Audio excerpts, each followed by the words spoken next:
بسم اللہ الرحمن الرحیم۔ حضرت یعقوب علیہ السلام کا ایک بھائی تھا جسے انہوں نے 40 سالوں سے نہیں دیکھا تھا۔ انہوں نے ارادہ کیا کہ اپنے بھائی کی زیارت کریں۔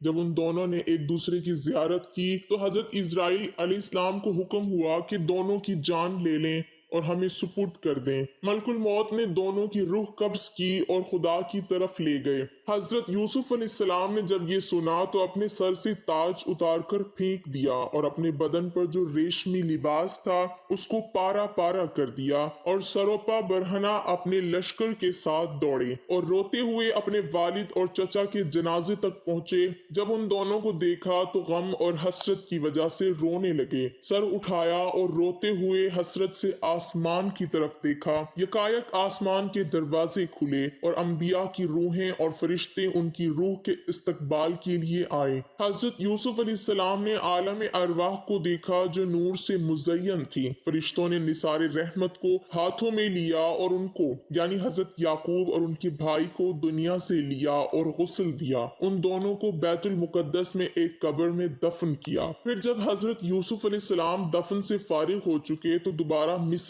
آئے۔ خود کو دیکھا 4 غموں نے ان کو لپیٹا ہوا تھا۔ ایک یتیمی کا دکھ، دوسرا غریبی کا درد، غریبی یعنی غریب الوطنی، تیسرا باپ کی جدائی کا غم اور چوتھا چچا کی جدائی کا غم۔ ان غموں کو برداشت کرنے کی طاقت نہیں تھی۔ جب رات ہوئی دریائے نیل کے کنارے گئے، مسلح بچھایا، اخلاص کے ساتھ کھڑے ہوئے اور رات سے دن تک نماز پڑھی۔ آخر میں کہا اے خدا تو نے بھائیوں کے مکر سے بچایا، عورتوں کے شر سے خبردار کیا اور زندان سے باہر نکالا اور حکمرانی دی، رسالت اور نبوت کا لباس پہنایا، علم و حکمت سکھایا۔ یہ دنیا باقی نہیں رہے گی۔ میری ایک دعا ہے قبول کر لے اور اس عالم سے اس دنیا سے مجھے مسلمان باہر نکال اور میرے آباء و اجداد کی صحبت عطا کر۔ جبرائیل علیہ السلام آئے اور کہا اے یوسف خداوند متعال نے آپ کو سلام بھیجا ہے اور کہتا ہے تمہارے والد اور چچا کی عمر ختم ہو گئی تھی۔ جب ایک دوسرے سے ملے تو مہلت نہیں ملی کہ ایک دوسرے سے بات کریں اور دونوں کی جان لے لی گئی۔ تمہاری ابھی عمر ختم نہیں ہوئی۔ اسی طرح مناجات کرو اور اپنی زندگی کو آخرت کے لیے آمادہ کرو کہ جب موت کا وقت آ گیا تو مہلت نہیں دی جائے گی۔ بس حضرت یوسف علیہ السلام نے اپنے باپ کی وفات کے بعد تاج سر پر نہیں رکھا اور تخت پر نہیں بیٹھے۔ ہر رات خدا کی عبادت میں گزارتے اور دریائے نیل کے کنارے جاتے اور خدا سے مناجات کرتے۔ راتوں میں سے ایک رات حضرت یعقوب علیہ السلام اور حضرت اسحاق علیہ السلام کو خواب میں دیکھا کہ جنت کا لباس پہنا ہوا تھا اور کرامت کا تاج سر پر سجایا ہوا تھا۔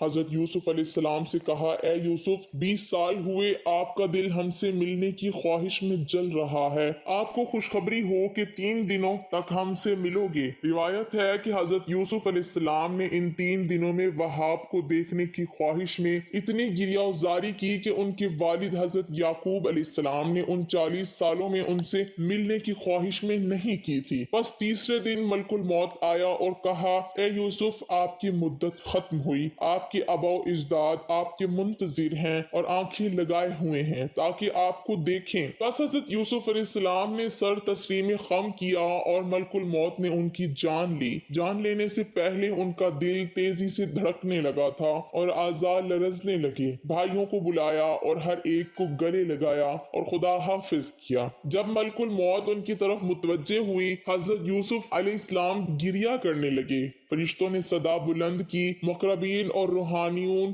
گریہ کرنے لگے۔ بھائیوں نے سر میں خاک ڈالی جب ان کی روح جدا ہوئی۔ حضرت جبرائیل علیہ السلام آئے اور جنت سے سفید لباس لائے، انہیں غسل دیا، کفن پہنایا اور تابوت میں رکھا۔ بس زلیخا کو خبر دی گئی کہ آپ کو آرام پہنچانے والا ساتھی دنیا سے رحلت کر گیا۔ زلیخا نے جب یہ سنا حضرت یوسف علیہ السلام کی طرف متوجہ ہوئی اور گریہ کرنے لگیں۔ جب تابوت تک پہنچی تابوت کو لیا اور کہا اے یوسف یہ تم ہو جو اتنی جلدی مجھ سے دور ہو گئے، یہ تم ہو جو اتنی اچانک صحبت سے چلے گئے ہو۔ اپنا سر تابوت سے مارا اور بے ہوش ہو گئیں۔ 3 دن اور رات بے ہوش رہیں۔ جب ہوش میں آئیں تو نوحہ کرنے لگیں اور کہا جانتے ہو حضرت یوسف علیہ السلام نے آخری وقت اور رحلت کے وقت کیا کہا؟ ان سب نے کہا حضرت یوسف علیہ السلام نے فرمایا اے خدا اگر تمہارے نزدیک میری اہمیت ہے میری جان لے لیں۔